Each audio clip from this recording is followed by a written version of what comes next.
So it's interesting. Tonight, as I was preparing a talk, I was kind of reading through some texts, trying to get some inspiration.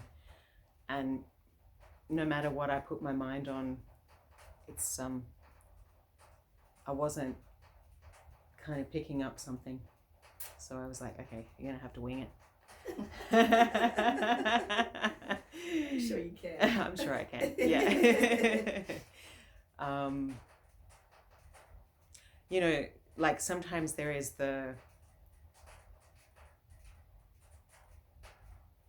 what the Dharma says, the tradition, which is important and worth preserving. And then there is the lived experience of human beings, which is diverse and varied. And then there is when you apply this recipe onto human beings, you know, the actual lived experience of practicing the Dharma, and the fact that everybody is different, you know, and that people take things differently. You can say something to one person and they'll take it differently to another person, you know.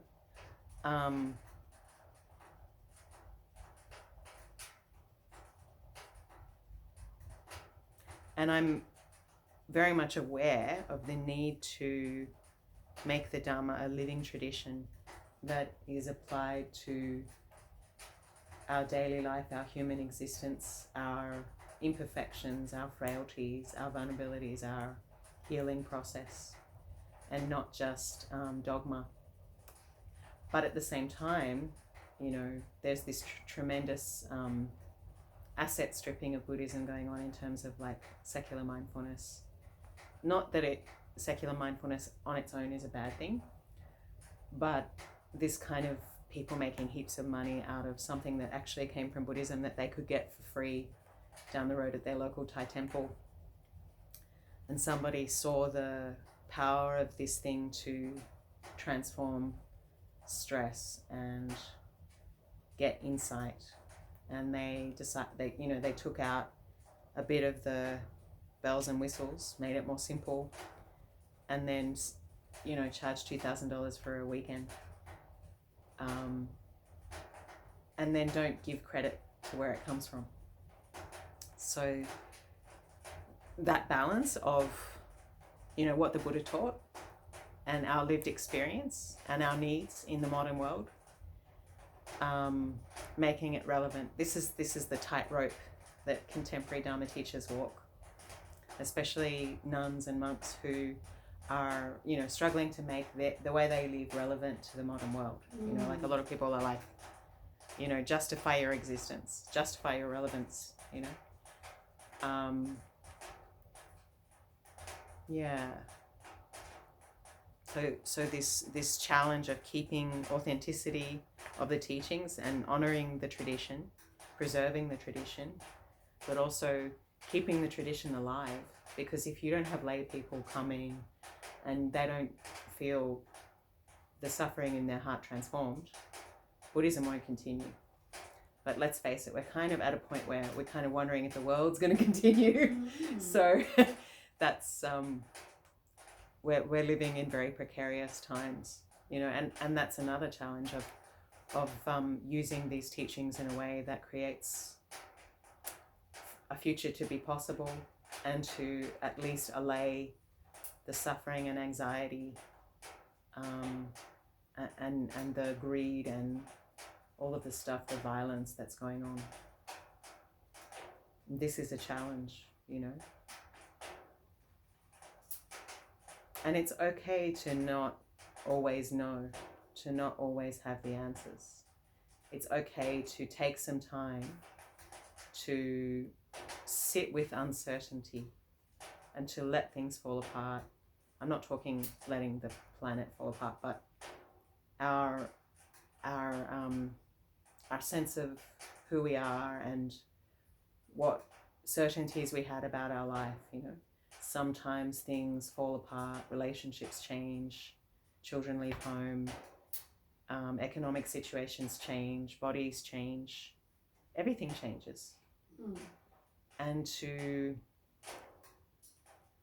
we want to have a sense that we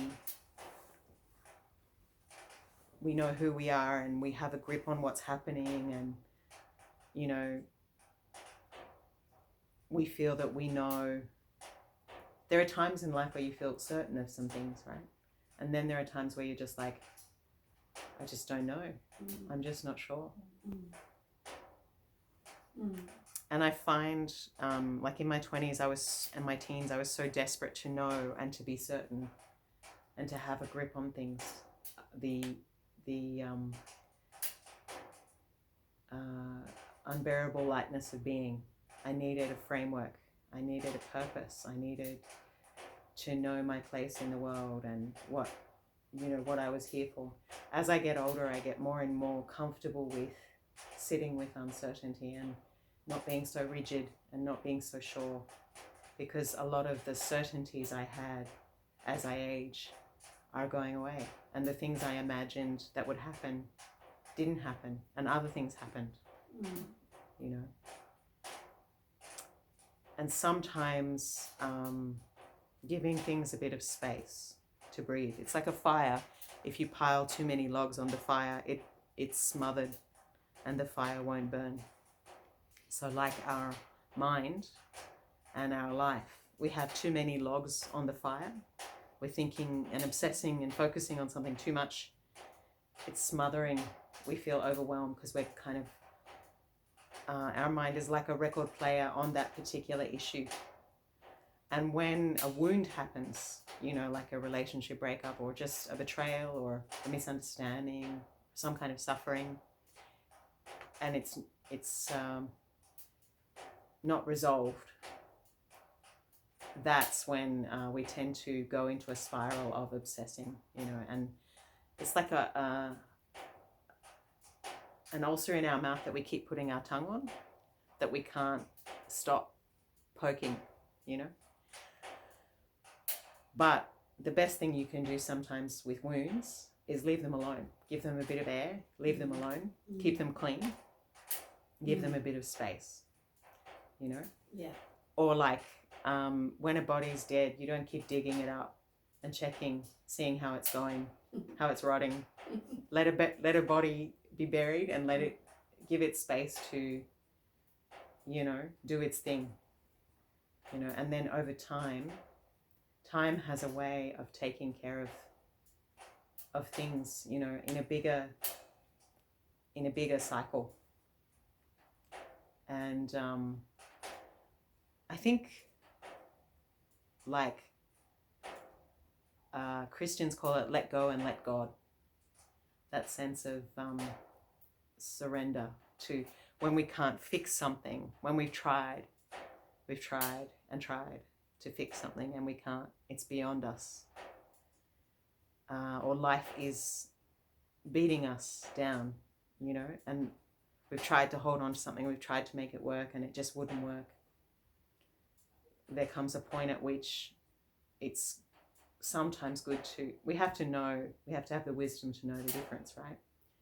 Because there are some things, for example, raising a child and the child is still a child. You can't let go. You need to hold on and you need to raise the child, you know. Or a friend with mental illness, you know, like it may not be the time to let them go. It may be the time to help them get an admission to the psych ward. So it's about knowing when to let go and when to be very grounded and very, no, this needs to happen. But there comes a time when we've tried and we can't, you know, we don't know, it's not working. So we give it a bit of space. We let go and we let God. Or in Buddhism, we let go and we let insight. And it also reminds me of this beautiful book, The Prophet by Khalil Gibran, where he says, let the winds of heaven blow between you. Have a connection, but do not make a bond of each other. You know. Yeah. You know, like that's really helpful. Yeah, like two pillars standing together. Or you know, the figure 8 of eternity. You know, two whole beings in any, whether it's a friendship or a relationship or parent and child, you both have your own sovereign territory and beingness, and you have to understand that the other person is their own sovereign being and universe, and they're not the same as you, and what may work for you may not work for them. So when you give them a little bit of space, and stop trying to control everything, you can be a mirror, but it can also, and sometimes, you have to watch as someone does something quite destructive, which is also very hard, if you know you can't help, you're exhausted and you've reached your limit. But sometimes giving someone a bit of space is allows them to blossom and to grow and to mature, and it's very situation specific. But if a situation has become extremely painful and unbearable, and there is a lot of suffering there, and you're not being skillful, you're being triggered, and it's not helping, sometimes giving a bit of space it's not exactly abandoning the situation or the person, but just giving it some space and going back into yourself and getting some clarity.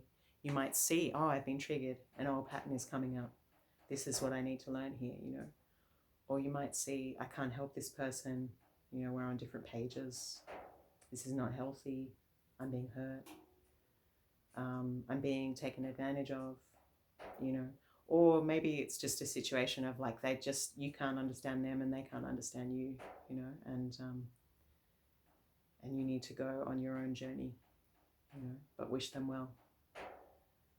But sometimes there has to be a bit of space, even in a parent-child relationship where the child's having a tantrum, and you've just got to let the child have a tantrum and say it's okay to feel what you feel, and to not, be manipulated by their drama, because sometimes children will throw a tantrum to get an emotional response, to get what they want, to manipulate you, so you've got to learn to hold space for them to feel what they feel without getting sucked into their drama. Yeah, I'm sorry, you can't have a third chocolate biscuit today. Tomorrow you can. And they're rolling around on the floor screaming, and it would be so much easier just to give them a third chocolate biscuit. But that teaches them to not wait, to not be patient, to not regulate their own emotions. So you help them regulate by not buying into their drama, by holding space. And even if we're trying to be a compassionate person, and we're trying to live our best and most wise, most just life, you can't always help everyone. You don't always have the resources, the time, the understanding. You do the best you can, and in life we're probably bound to make mistakes. Hopefully we learn from them.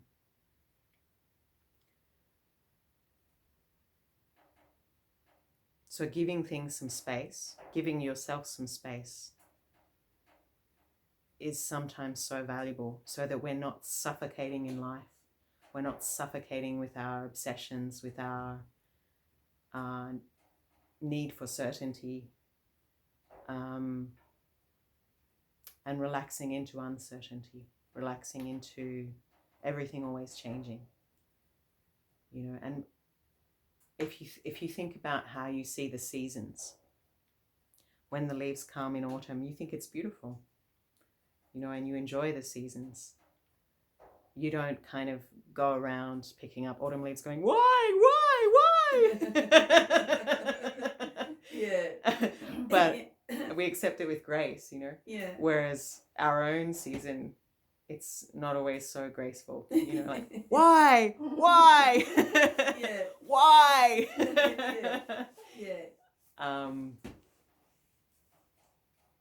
But learning that capacity of reflection before there's a space between feeling and reaction, and learning to abide in that space, have a bit more space between you, your reaction, your thought, your feeling.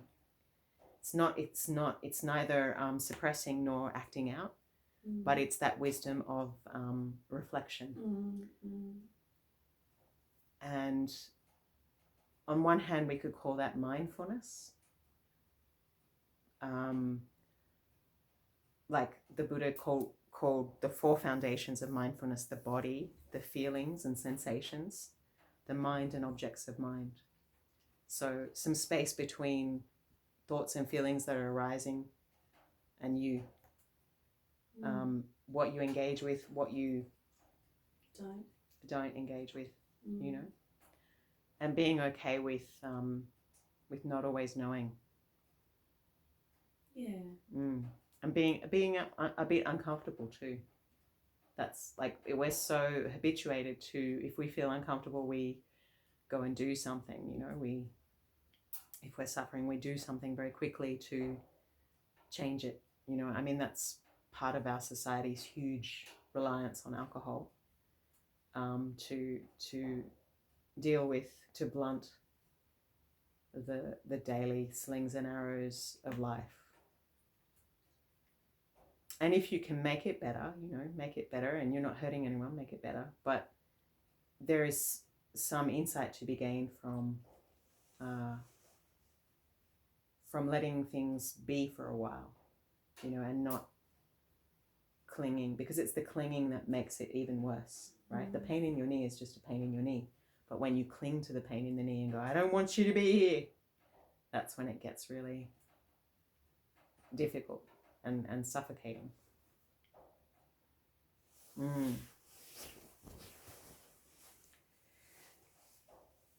So it's also nice sometimes to have a broader view of life. And the Buddha talks about this interbeing and interpenetration in that in many of the Mahayana sutras on emptiness, like the Heart Sutra and the Sutra on Brahma's variegated net, and many other sutras. But also what Whitman described it really nicely. He said, I am large, I contain multitudes. And to see things from a bodhisattva's eyes, a bodhisattva being a spiritual warrior on the path to awakening, committed to helping others and themselves awaken together. They see, like, interbeing is seeing this arises because of that. Like, I have many non-self elements. Without these non-self elements, I don't exist. For example, parents, farmers who grow our food, shelter, the people who fought so that children, working class children, didn't just go into the mine or the factory, the suffragettes who fought for women to have the vote, birth control, all of these things, you know, medical care. Without, we are a fruit of a long history in the tree of life. And, you know, we don't arise independently, and when we pass away, it has waves in eternity as well. Maybe small waves, but still waves.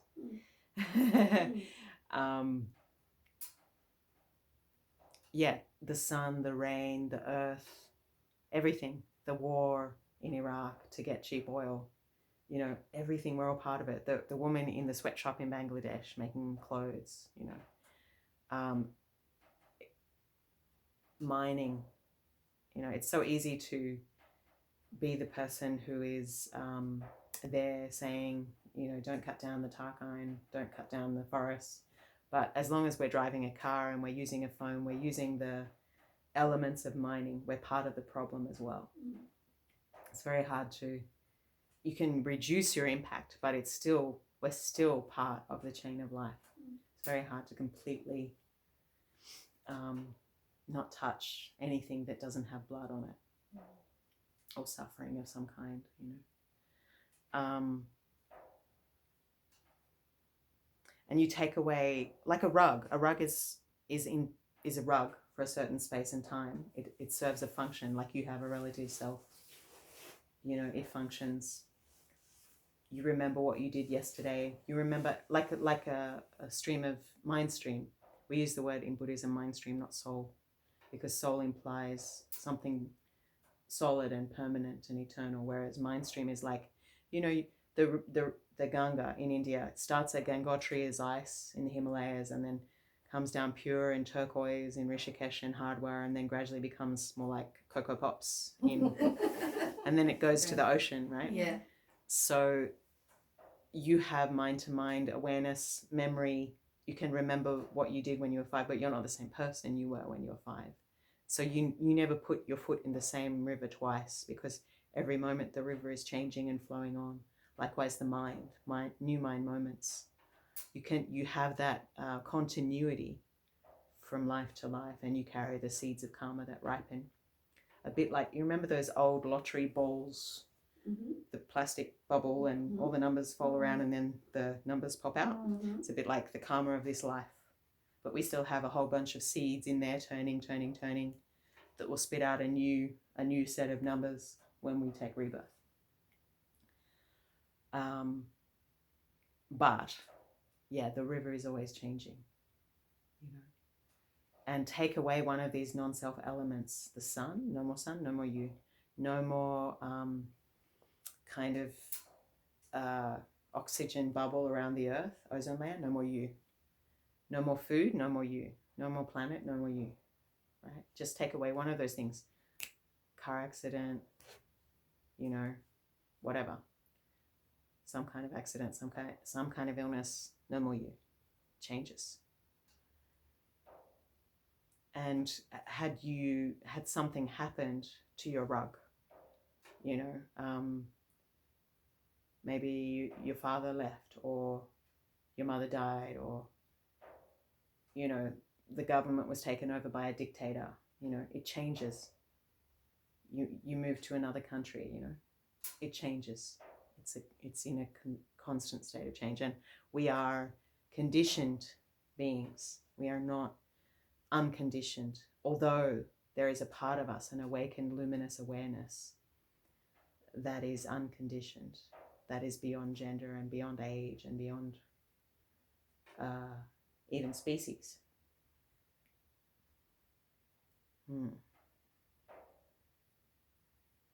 So interbeing says this arises because of that.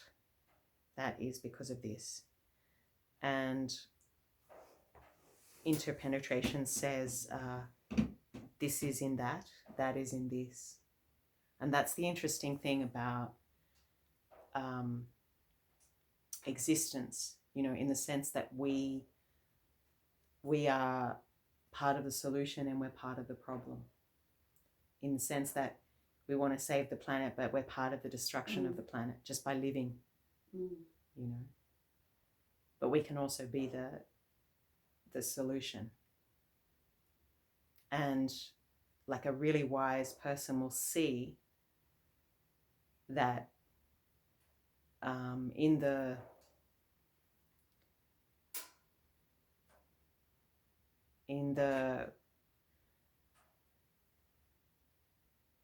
relationship between abuser and perpetrator, there is one in the other as well, you know. Like, for example, we see some natural movie on TV where we see the lion chasing the deer or the gazelle, and we feel sorry for the gazelle. We don't want the gazelle to get caught, but at the same time, the lion or the tiger has to feed its babies, right? So we always empathize with the gazelle or the deer, the underdog, but we don't have empathy for the tiger, the lion, you know. But one, that's the circle, right? That's the one, the relationship, you know. And if there's too many gazelles, there's not enough grass. So other species, and the whole thing is out of balance. So in the same way, you know, when we see people who are greedy or evil or abusive, they usually have conditions that led them to be that way. And every person is a condition of social, spiritual, cultural, economic conditions.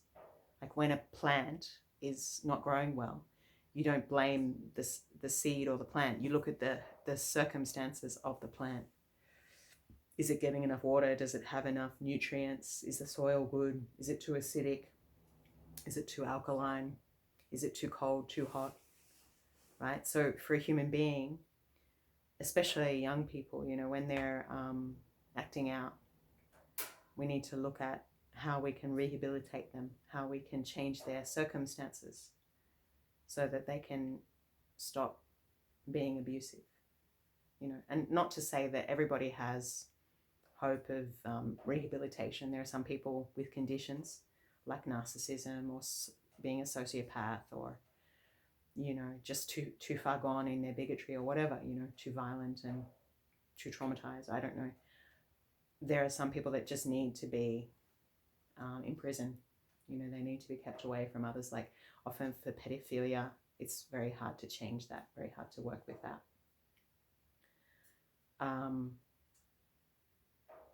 But it is really interesting to not, you know, it's so easy when you care about social justice to demonize and to not look at the other side, you know, just to see the gazelle and not the lion, you know, and what's going on with the lion. Because the lion, if you want to change the problem, you also have to address the problems of the lion, not just the problems of the gazelle. I mean, you can build shelters for the gazelle. You can hold marches for the gazelle. But at the end of the day, if you don't stop the lion and look at why the lion is killing gazelles and what are the needs of the lion, the problems of the gazelle are going to continue, isn't it?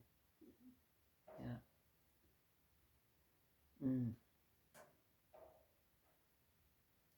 So, yeah, and a Buddha or a Bodhisattva who is highly advanced sees the nature of all things. They see one Dharma in many and many Dharmas in one. And that is where this kind of profound equanimity arises, you know, that they see the bigger picture. They don't, you know, they're not just micro, they're bigger picture. And that's why, you know, some solitude and some reflection and places of solitude and reflection are so important for skillful action and for us to examine our motivations and to get some clarity, and then to come back to the world and be a better agent of change, or a better, more loving, more spacious, less reactive person, you know.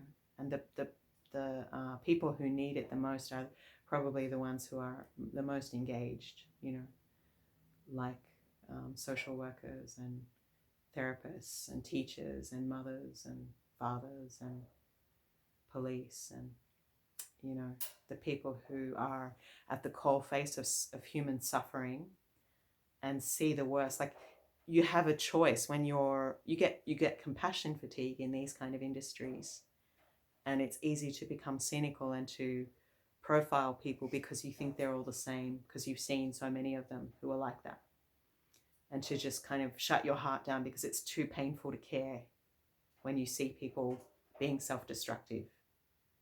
And you just have to kind of go through the same motions again of trying to help someone who doesn't seem to be wanting to help themselves, especially like people with addictions. It's hard to watch people be self-destructive and make the same mistake, like the woman who's beaten, go back to her partner again. And you know there's nothing you can do until she says, yes, there's a problem. You just have to walk away, even though you know you're not even sure you'll see her again. You know, it's easy to just think, to write these people off, you know. But that is why we need, like, the more frenetic the world is, the more fast-paced things are, and the more longer hours we work and the more our work demands of us, there is a more need to have contemplative spaces and nourish, you know, to build community that has your back. And it's very problematic in capitalism in the sense that we've outsourced community care, the care of elders, the care of children, the healing, all of these things used to be part of a unit of community where we played these roles that are in a personal, loving relationship with people within the community. You had the shaman, and you had the grandmother, and you had the healer, and they were just all people that were equal and part of the tribe, people you knew, and we carried the burden of and shared the burden of care together. And I think, like, under capitalism, we kind of privatize this care, we outsource it. But we all hunger for this intimate, personal relationship with others, and we're putting way too much stress on the romantic relationship to fulfill every purpose, everything. So we desperately need to build, on one hand, a contemplative place, a contemplative life, so that we have some peace and some clarity and some space between us and the craziness of ourselves and the world. And then we also need within the world to build community, to build beloved community, because no one can, in the West, the individual is overemphasized. No one individual can, make changes. Change has to be collective, and no one individual can achieve great things without the help of others. So that is why we absolutely need to build solidarity and compassion and love, and unite with people on the things we can unite on for change, and the things that we can't agree on or unite on, maybe we have to find other people, or at least we'll be a sangha of one until we can find people committed to the same vision or goodness we have. But there's always a compromise involved in building community, and it's fraught with problems and can be really tiring, and it's not a bad thing to take time away sometimes. People can be very disappointing, yeah. But they can also, just when you feel like you've lost faith in humanity, then someone will do something that reminds you, oh yeah, love, goodness. Yeah, there is goodness. There are good people. There are people who want a better world, a different world, and to not kind of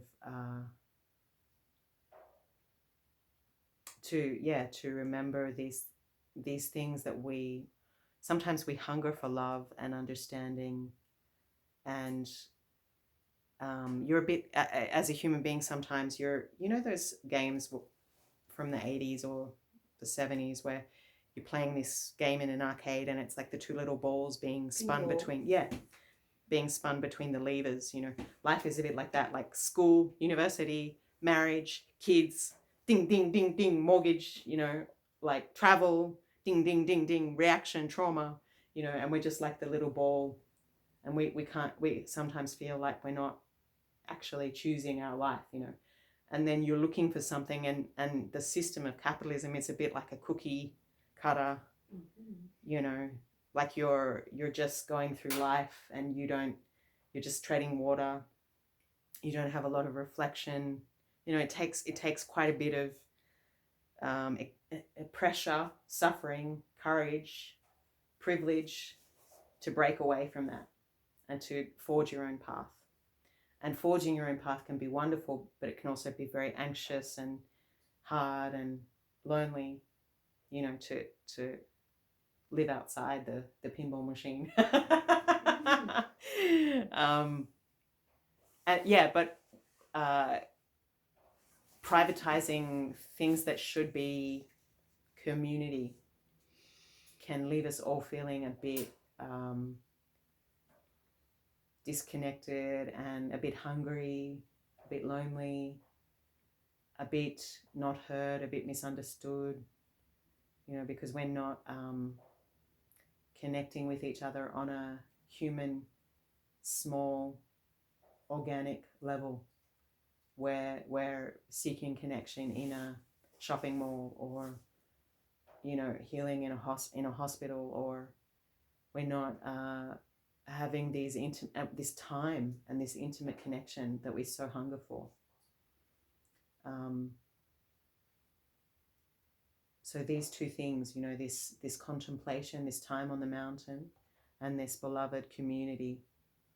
And beloved community, we all turn up and we want to take from beloved community, but we don't understand about giving and the energy required to maintain community spaces and tolerate annoying people, and see that there are some people who take more than they give, and there are others who give more than they can, and it's like a challenge. None of these things are easy. Even contemplation is not easy, but these things are needed to re-establish the soul of the world and bring it forth, so that we don't live in hell, so that we can love and understand and tolerate and communicate and build deep understanding, instead of more discord, more division, more echo chambers, more condemnation. All of this echo chambers and division and crazy conspiracies is because everybody's obsessed with their identity. Nobody's listening to each other anymore. Writing each other off so quickly, wanting things so quickly, and just demanding our rights and not thinking about responsibility. Like, we need rites of passage for young people where we say, hey, you can have these things, you can have these rights, but you also need to understand that being an adult comes with responsibilities, and that you have a duty as a citizen, to care for and be responsible and think about others as well. If we thought about others as we think about ourselves, we would be so different. Every religion says that, but very few people within those religions, including Buddhism, follows it. Treat others as you would treat yourself. Yeah. But yeah, Buddhism says happiness isn't just a personal matter, it is a communal matter. Because if there is one person in a family that is miserable, angry, suicidal, it affects everyone in the family. But having said that, we all have our mind stream, we all have our karma. So we need some space for the winds of heaven to blow between us. And we need to, in life, it's the middle path, right? You want to love all beings, but your love has to be not possessive. You just hold it, but you don't squeeze it, And when you need to let go, you have to let go, including our own life. It's like there is a season. There is a season to hold, and there is a season to let go. There is a season to birth, and there is a season to die. But it's knowing when that time, when that time is. Because some people give up when they should be holding on, and some people hold on when they should be letting go. But that's where that time of contemplation, that time to see the bigger picture of interbeing, interconnectedness, this arises because of that arises because of this. When you see that, more understanding arises. This person has become this way because of this net of their life. And this is how the strands of this relationship have been woven between us. And this is the pattern. How can I break this pattern? How can I create how can I lay down a new mental pathway, a new way of relating, a more skillful way of relating?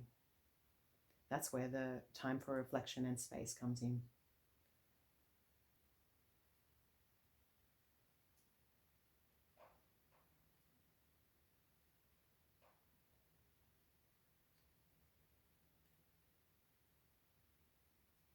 Do you have any questions? I don't know. Really, it's all a little vague, but somehow good. That was good. Yeah. It's lovely. I like let go and let God. I know it's a Christian thing, but I think that's actually really helpful. Yes.